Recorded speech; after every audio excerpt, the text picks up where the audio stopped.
My name is Jonathan Taglione, and welcome to Positive Approach Counseling's third video.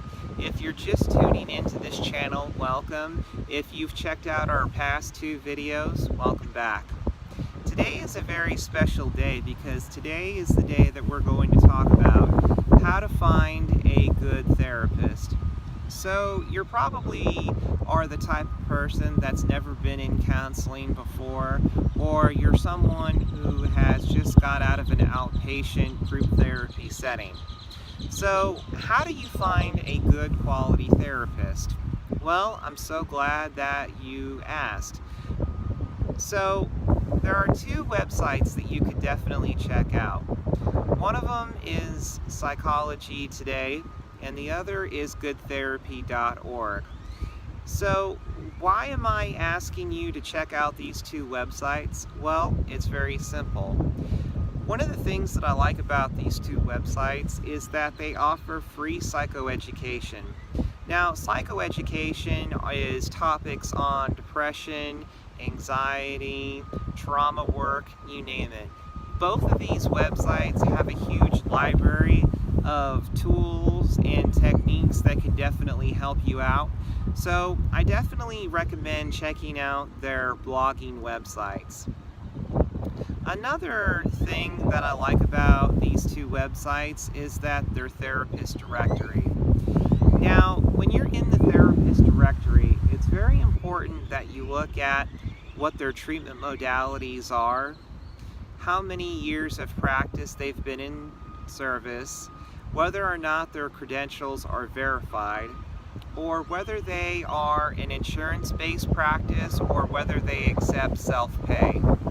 So let's start out with self-pay versus insurance. So you're probably thinking to yourself, okay, there are no cons to therapists that accept insurance.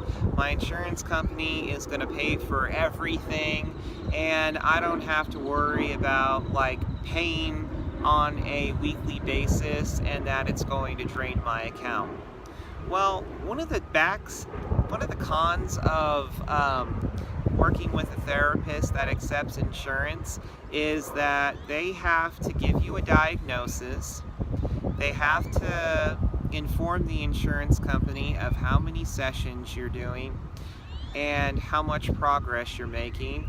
Then it's going to be up to the insurance company to determine how many sessions that they are going to be willing to pay. And on top of that, they need to know how much progress you're making. Now, I myself am not a fan of reporting to third-party payers, and my practice is basically self-pay. The reason for that is because I believe that counseling is a very personal journey, and it's very important to keep the progress between the client and the therapist. And what's great about self-pay is that things are confidential. Depending on the limitations of confidentiality in your state and the state that I'm currently practicing in Texas, if you are a threat to yourself, to a child or an elderly person, then we would have to report it to the proper authorities, which is the police and CPS if necessary. Okay, so with that out of the way, let's talk about treatment modalities. Well, with treatment modalities, there are so many. There's cognitive behavioral therapy, there's EMDR therapy, there's reality therapy, and then there's also solution-focused therapy. Trust me, there are many more therapy modalities out there, so it's very important that you do your research and you find whether or not this particular treatment modality would be a best fit for you. Another thing that you need to consider while choosing a great therapist is whether or not they go see a therapist themselves. It's very important for a therapist to practice self-care because we are in a field where our work can be very stressful.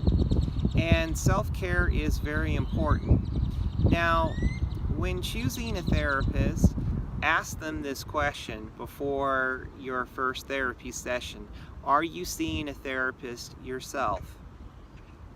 The answer should be 100% of the time, yes, I do. If not, then it's probably best that you find somebody else. Because if a therapist doesn't see a therapist themselves, they're more likely to be burned out, and that's the last thing that you want to work with, a therapist who is completely burned out by their own clients. And the last thing that I want to talk to you about before we end our video today is whether or not you feel comfortable in working with your therapist. Just because you set up a time to do an assessment with someone, that doesn't necessarily mean that you have to continue seeing them. Remember, you're the consumer. You're the one who chooses whether or not that you feel comfortable in expressing your deep personal thoughts with this particular person. To tell you the truth, I want to work with people who feel comfortable in working with me. If they are not comfortable in working with me, then they're going to be less inclined to talk to me about their personal thoughts and feelings, and the session is going to be completely ruined because we're just sitting in front of each other for 1 full hour talking about superficial things. That's not what therapy is all about. Therapy is about sitting down, delving into your personal issues, and talking about these personal demons that you are definitely struggling with. If you're working with someone already and you feel that the progress is stagnant, I would definitely encourage you to talk with your therapist that, hey, I feel like that I am not making any progression or moving forward.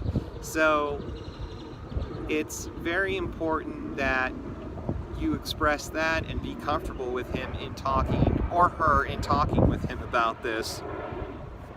Anyway, thank you for checking out Positive Approach Counseling's third video. Please drop a like button and subscribe to our channel. My name is Jonathan Taglione, and find your positive approach.